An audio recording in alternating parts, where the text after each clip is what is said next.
As well. All right, let me switch gears and ask you about election integrity. This is a subject that has become taboo. We're not allowed to question the 2020 election. We're not allowed to question what's going on in Arizona or in Georgia. What do you say to what is going on in Georgia and how Texas is similar to that situation around election 2020? Yeah, so if you look at election results from 4 years ago, Georgia and Texas were very similar. We fought off 12 lawsuits. We were sued 12 times over mail-in ballots, but it was Harris County, it was Travis County, these big urban counties that wanted to mail out all these mail-in ballots in violation of state law, clearly what was not allowed by the state legislature.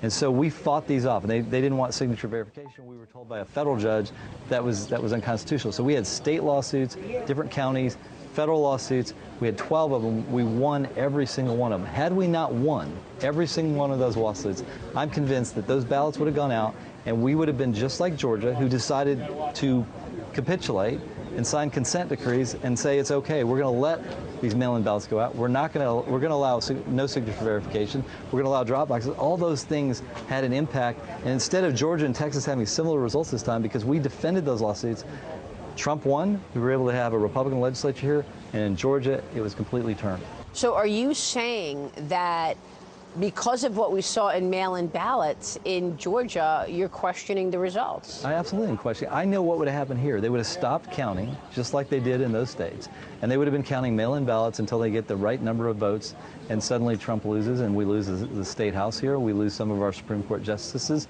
and it wouldn't have been a legitimate count because they wouldn't have followed state law.